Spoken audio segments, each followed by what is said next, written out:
Buenos días, alumnos.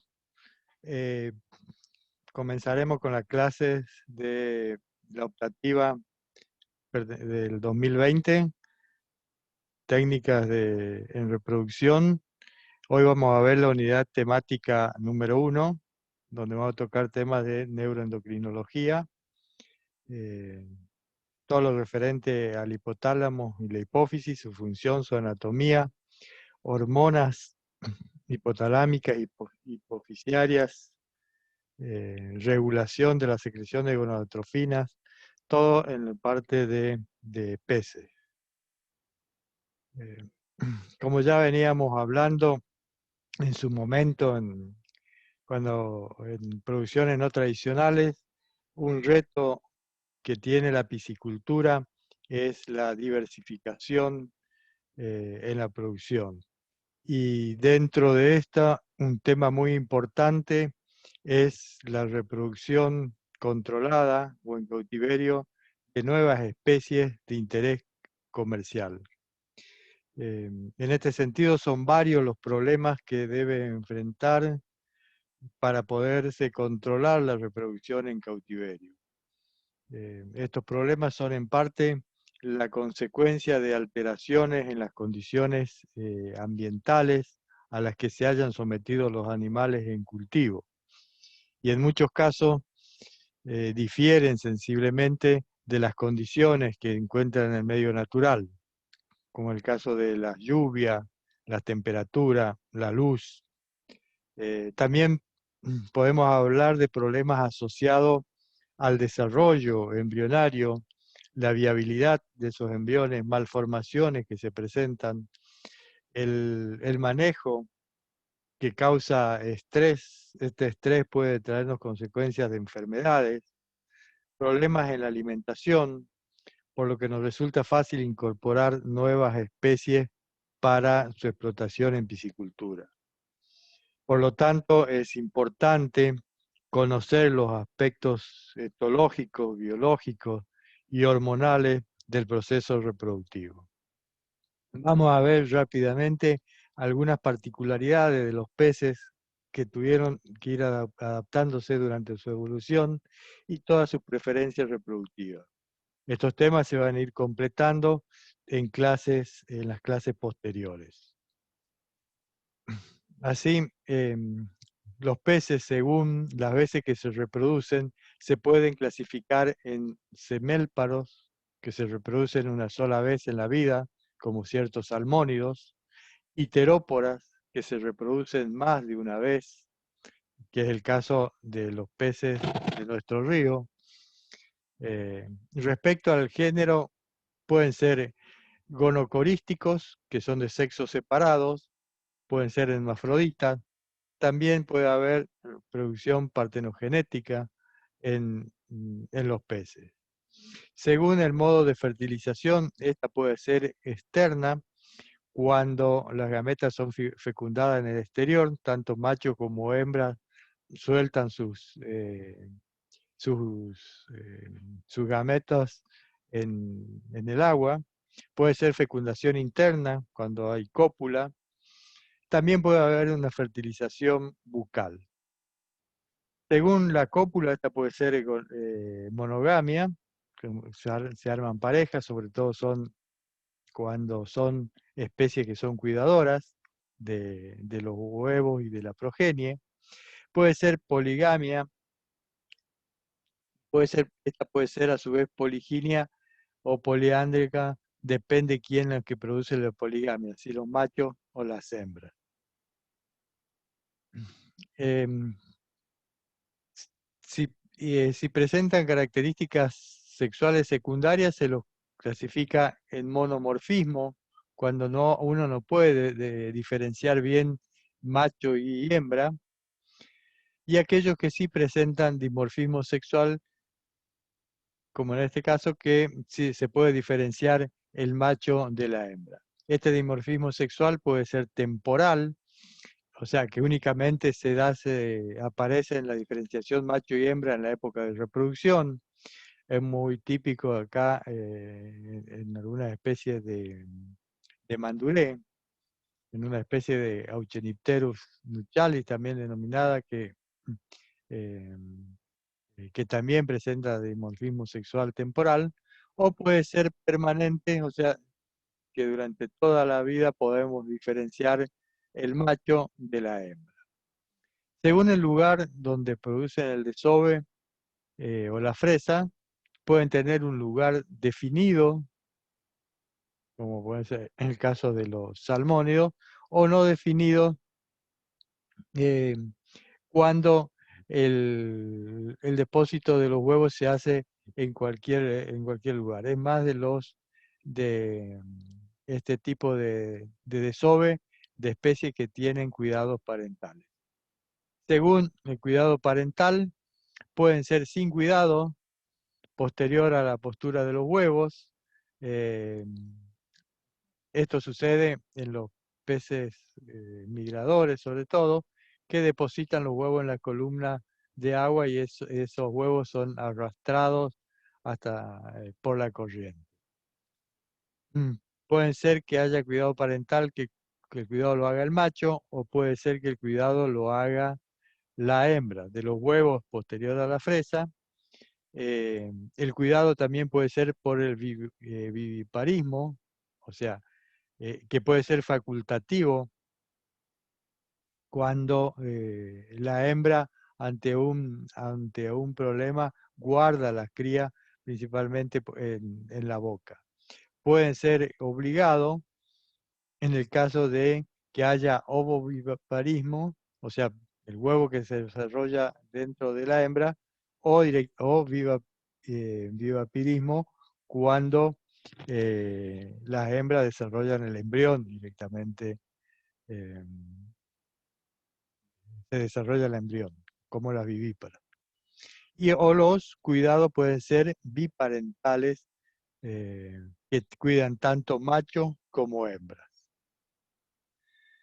Según la frecuencia de la reproducción, pueden ser desovadores totales, aquellas especies que desovan de una sola vez, o una sola vez, mejor dicho, en cada ciclo reproductivo, como nuestros peces migradores, pacú, sábalo, dorado, boga, carpas, algunos tipos de carpas.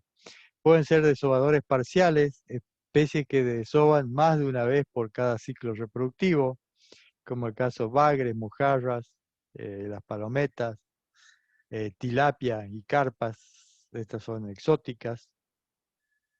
Eh, y el desove puede ser natural, o sea, los peces no necesitan ser inducidos artificialmente, lo que sucede en la naturaleza.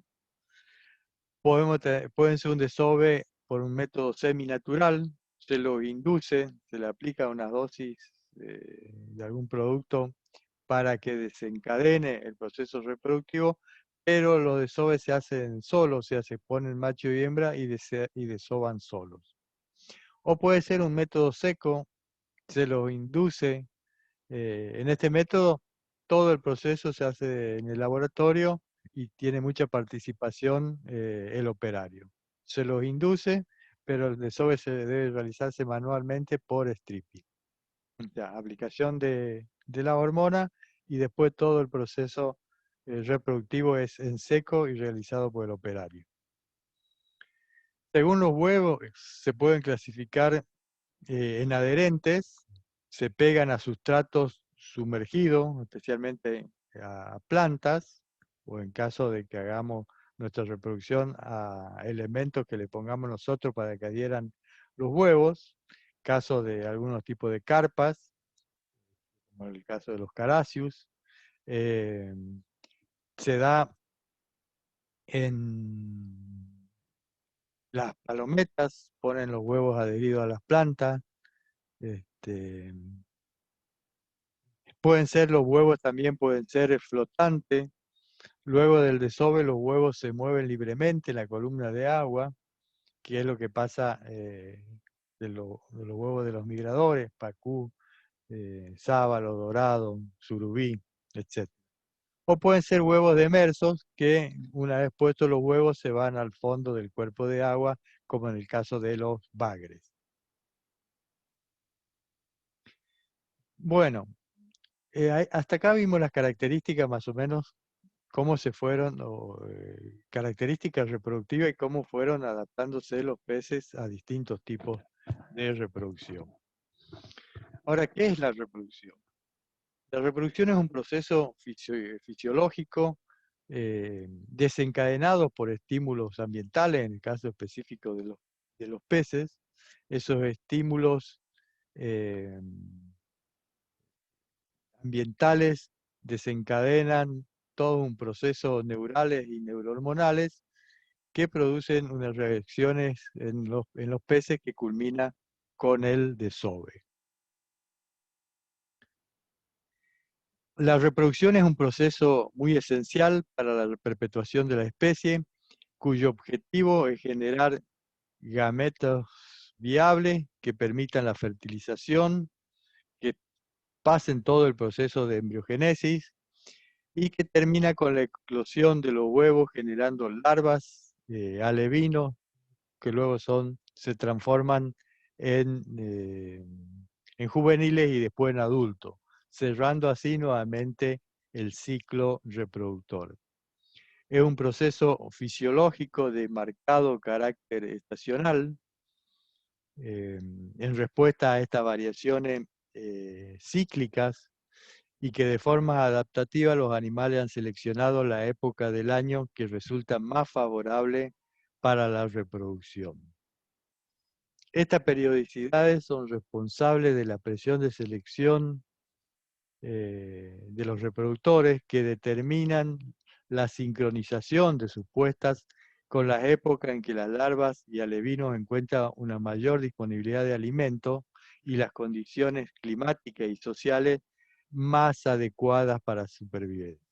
O sea, el fin último de la reproducción es que tenga lugar en el momento más favorable para la supervivencia de la progenie y así mantener la especie.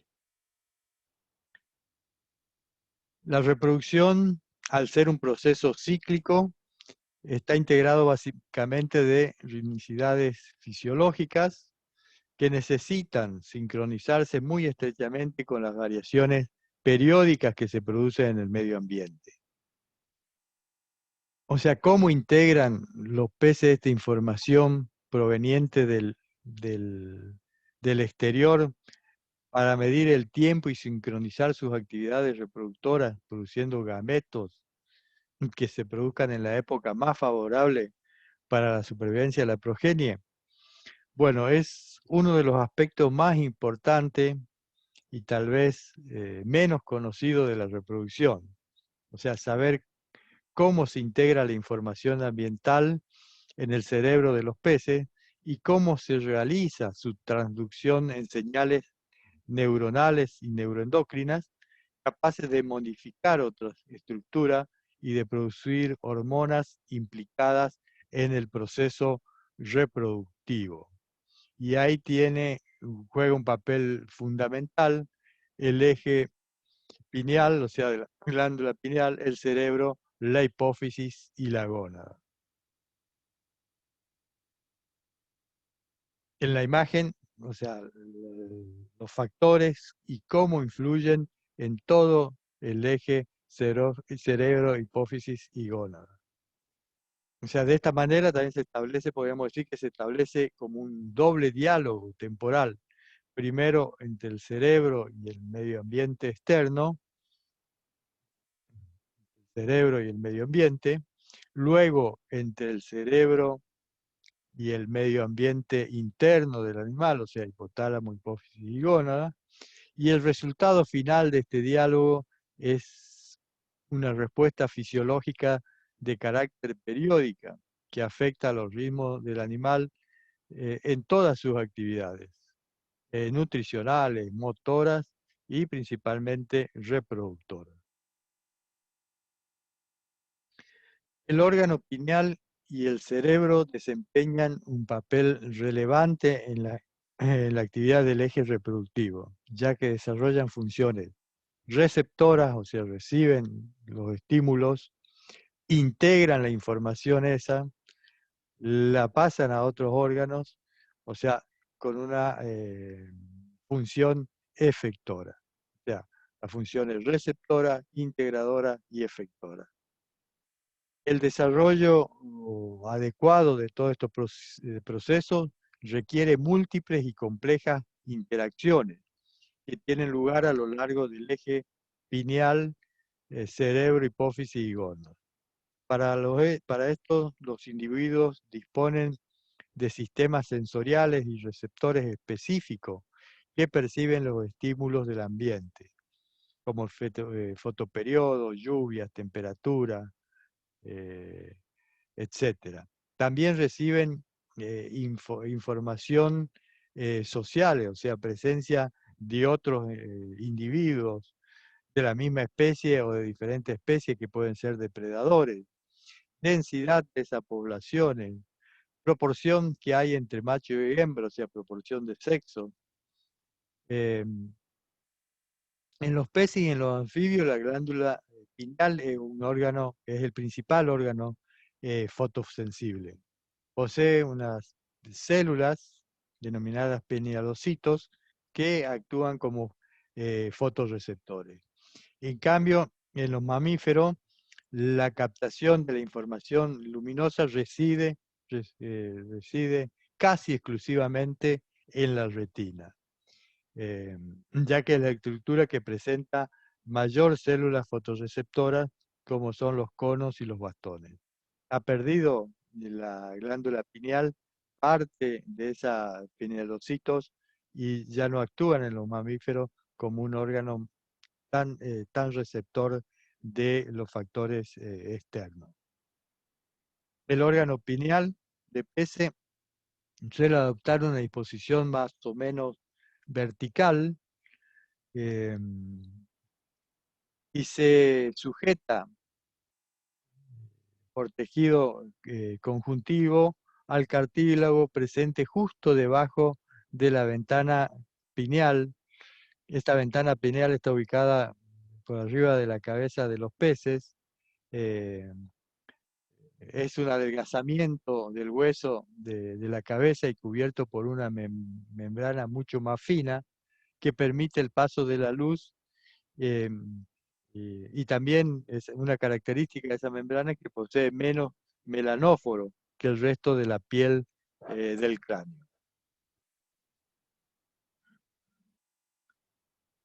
En peces, igual que sucede en mamíferos, la información del fotoperiodo, o sea, de la luz, es traducida por el órgano pineal en una señal neuroendocrina. Esa señal es la producción por parte de la glándula pineal de la hormona melatonina. Esta hormona, que es secretada también en menor medida por la retina, parece mediar la mayoría de las actividades rítmicas circadianas y estacionales de los vertebrados. Pero estos ritmos de la melatonina no solo suministran información acerca de la hora del día, sino que en animales oikilotermos, eh, como es el caso de los peces, esta hormona experimenta también variaciones estacionales relacionadas con la duración de la noche y la temperatura del agua, que informan al animal en qué época del año se encuentra. Em,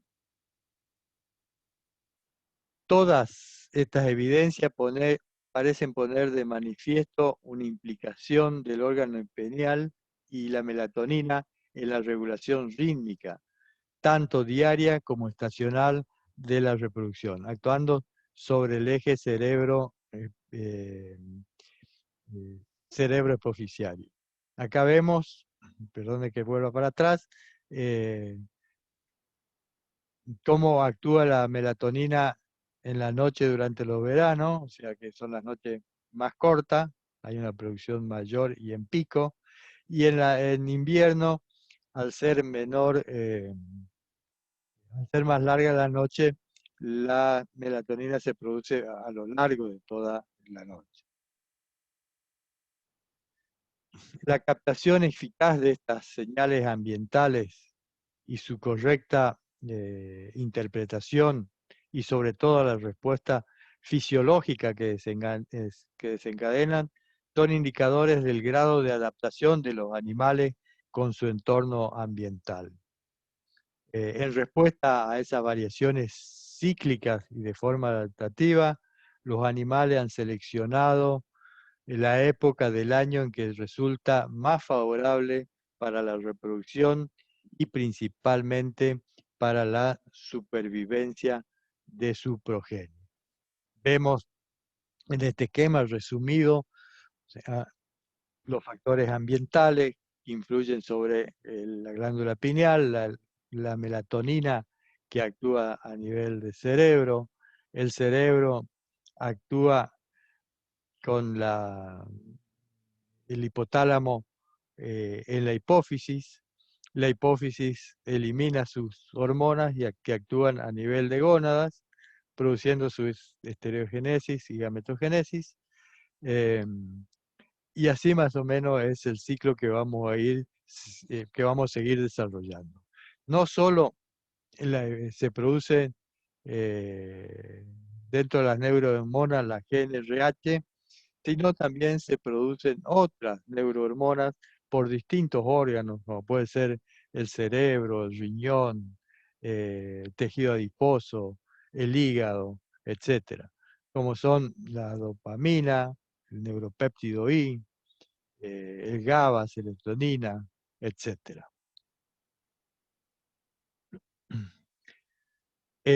Como vimos hasta acá, el cerebro de los peces posee una serie de sistemas intermediarios que integran la información neurales, o sea, proyecciones pineales y retinianos y funciones neuroendocrinas con la eliminación y producción de melatonina, que la hacen llegar de forma directa o indirecta a los sistemas efectores que responden liberando determinadas neurohormonas según el órgano al que estimulan.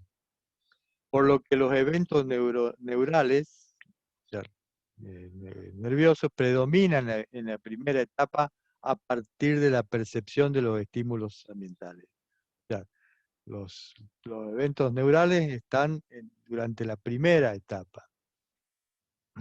Posteriormente, en las etapas posteriores aparecen los eventos hormonales. La transición de la información neural y el control hormonal se efectúa después entre el hipotálamo y la hipófisis, principalmente. Pero además, como le decía, hay varias hormonas o factores provenientes de otros sitios como cerebro, tiroides, páncreas, que también participan en la reproducción de los peces, ya sea por mecanismos endocrinos o metabólicos. Eso lo vamos a ver un poquito resumidamente más adelante. Los peces, una característica de los peces teleósteos es que carecen de eminencia media del hipotálamo y de un sistema que ponga en contacto vascular al hipotálamo y a la hipófisis como existe en los mamíferos. Por lo tanto, las neuronas forman más o menos, inervan de forma más o menos directa a las células del lóbulo anterior de la adenohipófisis, y estas neurohormonas son las que modulan la actividad de la hipófisis y desencadenan así una serie de cascadas endocrinas que conducen a la reproducción. En concreto, estimulan o inhiben la síntesis y secreción de gonadotrofinas hipofisiarias, como sea la hormona folículo estimulante o la hormona leutinizante, que regulan a su vez la gametogénesis y la estereogénesis gonadal, así como otros procesos implicados en la reproducción. La hipófisis, la hipófisis, perdón, de los peces se encuentra unida al hipotálamo por un tallo fino denominada neurohipófisis, que está constituido por los axones de las células neurosecretoras que penetran desde el cerebro hasta, desde el hipotálamo hasta la hipófisis. Otra particularidad de los peces que comentamos más arriba era que carecen de un sistema portal vascular hipotálamo hipofisiario, que es característico de los mamíferos. De esta forma, las neurohormonas que controlan la actividad de las distintas células endócrinas de la hipófisis son liberadas desde terminales neurosecretoras.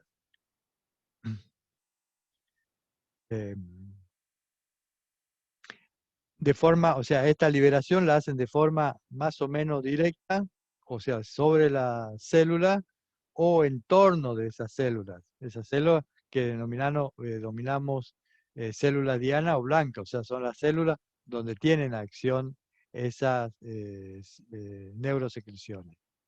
Esta inervación puede, por tanto, considerarse funcionalmente homóloga a la eminencia media de los vertebrados terrestres.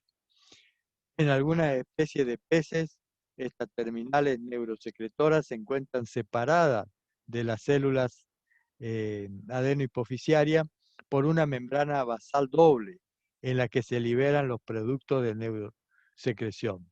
A través de esa membrana se difunden y por los espacios intercelulares para alcanzar sus células blanco o células efectoras. En otras especies, la membrana basal se descontinúa y permite que las terminales nerviosas penetren en la adenohipófisis e inerven directamente a las células secretoras mediante contacto directo, o sea, asemejándose este contacto a un contacto, o mejor dicho, es un contacto sináptico.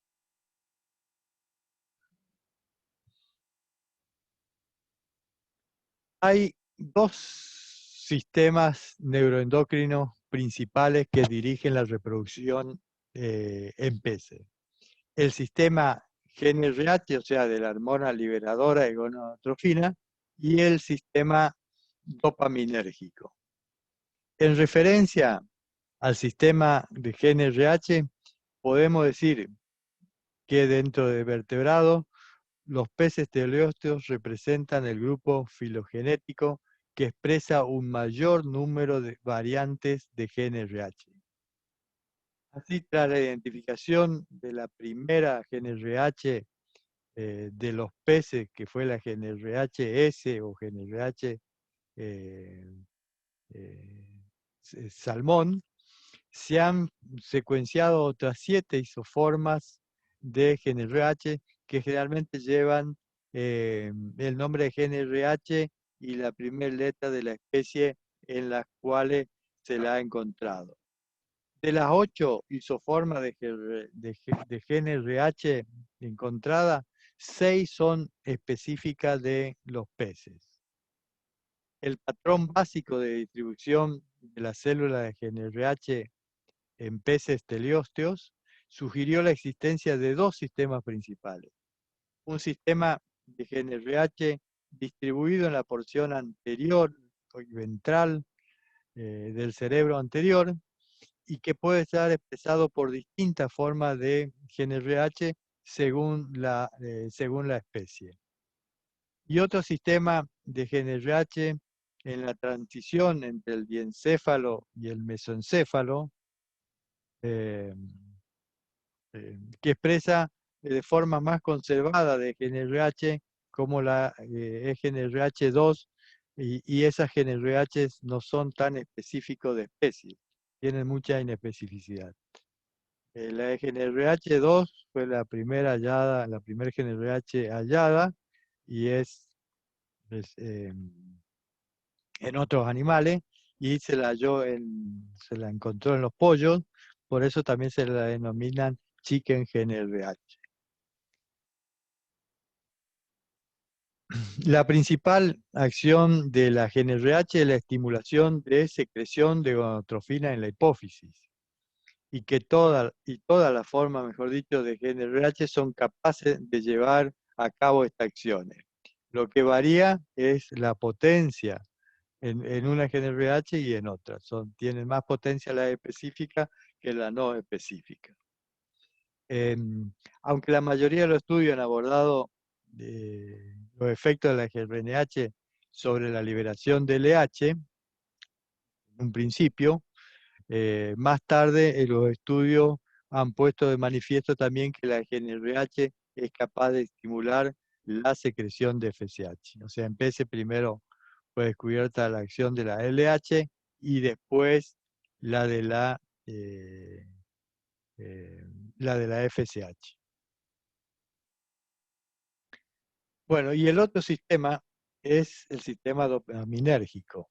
Y si la GNRH constituye el principal factor cerebral estimulador de la secreción de gonadotrofinas y de la reproducción en peces, su antagonista funcional está representada por la dopamina, que inhibe la secreción de estas hormonas y bloquea el proceso reproductivo. Este descubrimiento es importantísimo, ya que nos permite, de cierta manera, con sustancias antidopaminérgicas, poder actuar sobre el hipotálamo para desencadenar, sacar ese freno que produce la dopamina y desencadenar el proceso reproductivo, siempre que las condiciones ambientales sean, ya sean naturales o artificiales, sean las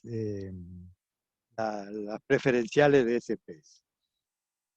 Los estudios eh, sugerían que el área preóptica y o el hipotálamo secretaba un producto de naturaleza inhibidora que se denominó en primera instancia como factor inhibidor de la liberación de gonadotrofina, GRIF, y que era eliminado o no alcanzaba la hipófisis cuando se destruía estas estructuras cerebrales. O sea, al destruir las estructuras cerebrales donde se producía la dopamina, se liberaba el control de la reproducción y se liberaban las producciones de GNRH.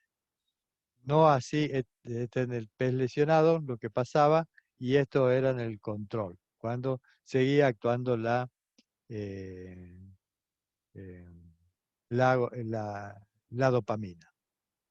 De esta forma, autores demostraron que la dopamina era el principal responsable de estos efectos inhibidores sobre la secreción de gonadotrofina.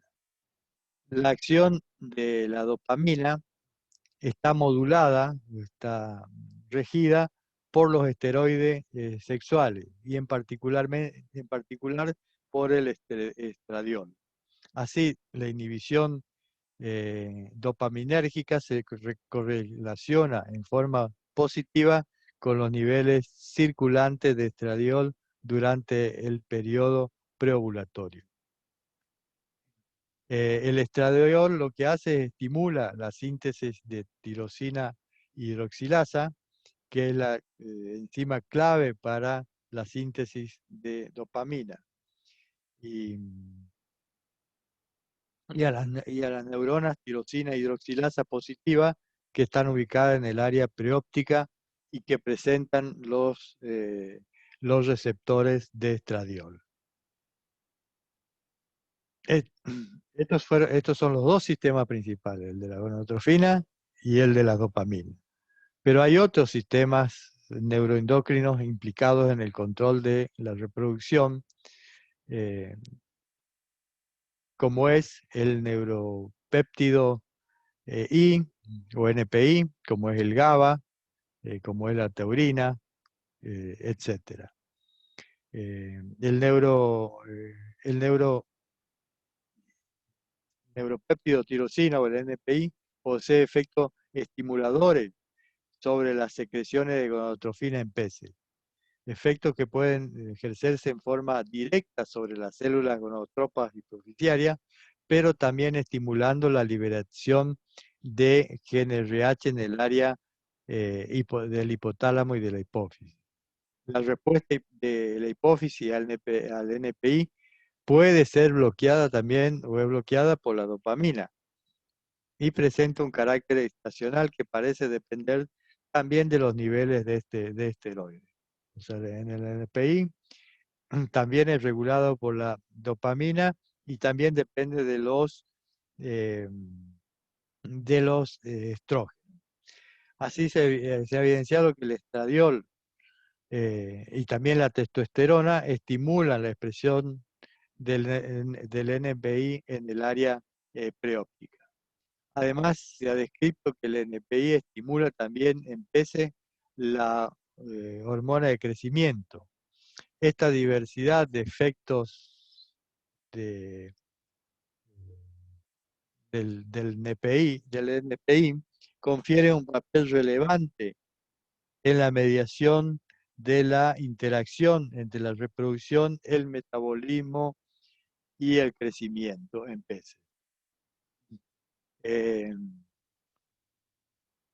neuropéptido tirosina NPI fue aislado por primera vez a partir del cerebro de cerdos. Estos péptidos pertenecen a la familia de los polipéptidos pancreáticos y está implicado en el control de la ingesta y el metabolismo tanto en peces como en mamíferos. Se cree que en peces que están en proceso de reproducción también actúa moderando el tema de la ingesta y todo el proceso metabólico. En cuanto al GABA, el gamma aminobutírico, representa el principal neurotransmisor inhibidor en el cerebro de los vertebrados. La inyección de GABA provoca un aumento de la liberación de LH, acción que podría ejercerse directamente sobre las células gonadotropas. El GABA también estimula la liberación de GnRH en las terminales nerviosas de la hipófisis e inhibe la actividad de las células dopaminérgicas. O sea, el GABA se puede utilizar entonces como inhibidor de, de la acción de la dopamina.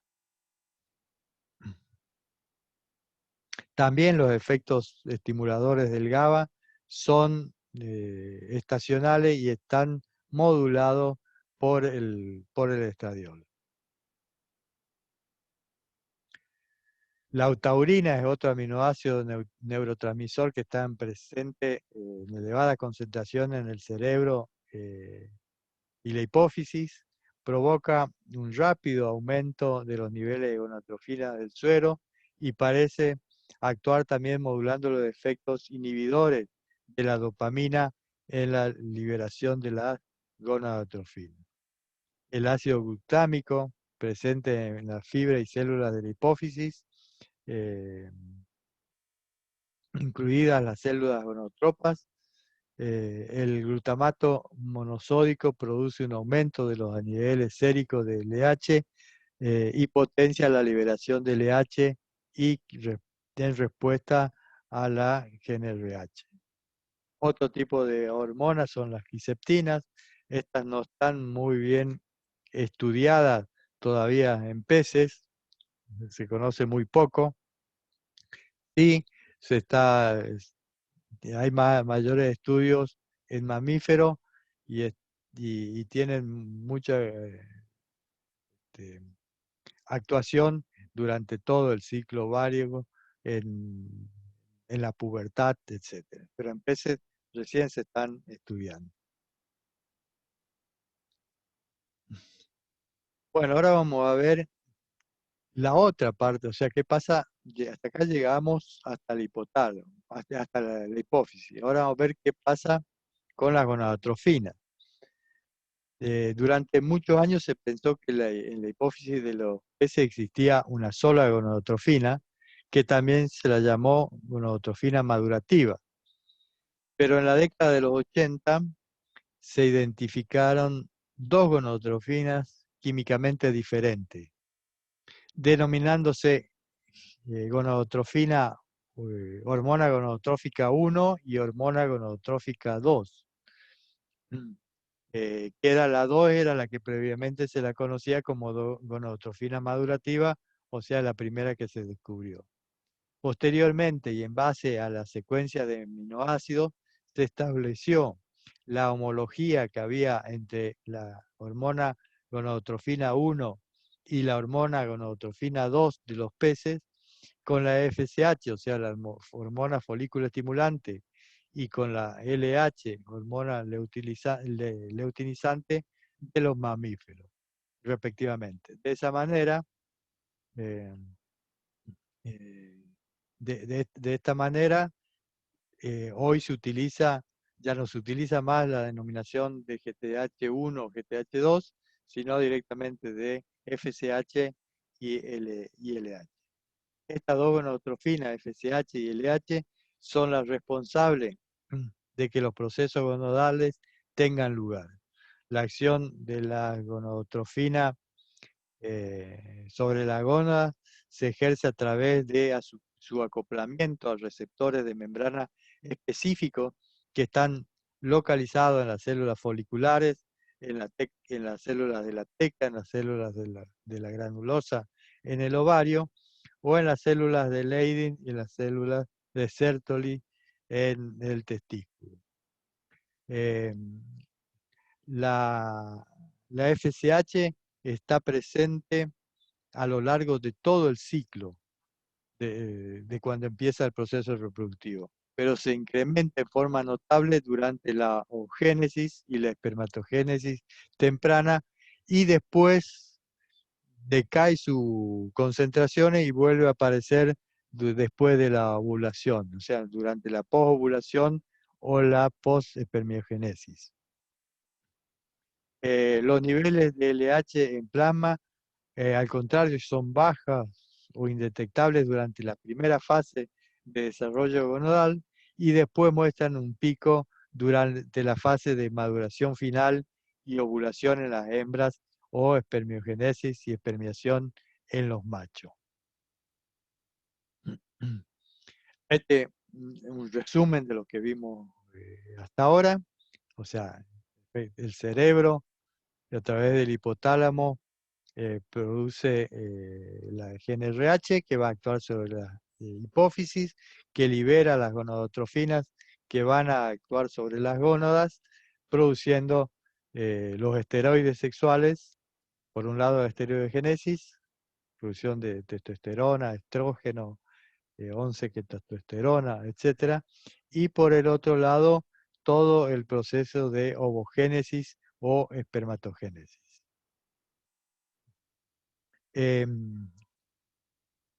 Y la producción, el primer efecto de la FSH, que es la de producir a nivel folicular la producción de estrógeno, y esto en los peces tiene mucha importancia, ya que el estradiol que estimula al hígado para la producción de vitelogenina, o sea, para la producción de vitelo, y también la estimulación del ingreso de la vitelogenina también se da por la FSH. Por eso es importante la producción de estradiol, no solo porque produce la maduración de gonadal, sino que es importante porque produce todo el proceso de betalogénesis en los peces. Y esto es importante, tanto la cantidad, o sea, el almacenaje de vitelo, que se haga de una manera muy eficiente, porque el elemento necesario va a ser el elemento necesario para el mantenimiento del desarrollo embrionario y larvario. En los peces, la incorporación de vitelo dentro del ocito es un proceso extremadamente importante para que la reproducción tenga lugar con éxito, eh, porque por más que tengamos reproducción, si no se produjo el proceso de vitelogénesis, no va a haber sobrevivencia de la progenie. Al proceso este de incorporación del vitelo se lo conoce como vitelogénesis y está acompañado por un crecimiento importante del ovocito debido a la incorporación desde la sangre de la proteína propulsora del vitelo, que es principalmente la vitelogenina. Posiblemente también se incorporen en ese mismo proceso al ovocito lipoproteínas de muy baja densidad. Podemos decir o agregar que la vitelogenina es un fosfoglicoproteína que es grande, compleja, que se liga al calcio, perdón, y que eh, lo importante saber es que si se sintetiza en el hígado bajo la estimulación del estradiol. A su vez, recuerden, la producción del estradiol está dado por parte producida en el folículo, estimulado por la FSH plasmática, producida en la hipófisis. Acá estaría descrito el circuito, o sea, hipófisis, las gonadotrofinas que actúan en las distintas células gonadotropas que tienen los receptores, producción del estradiol, actúa sobre el hígado, produce la vitelogenina, y estos granos de vitelo son incorporados al ovocito para garantizar la supervivencia de las crías o de las larvas. Entonces, FSH, recordar, domina durante el inicio de la vitelogénesis, la LH domina al fin de la vitelogénesis y durante la maduración ovocitaria y también eh, la- durante el desove y la espermiación. Mm. ¿Cómo se producen estos? El proceso de la producción de la esteroidogénesis químicamente a partir del colesterol, para hacer que tengan un recuerdo de química. Bueno, muchas gracias por la atención. Cualquier pregunta, después nos estamos comunicando eh, a través de los correos o a través de- sí, del correo de la cátedra que, que ya lo tienen ustedes. Gracias.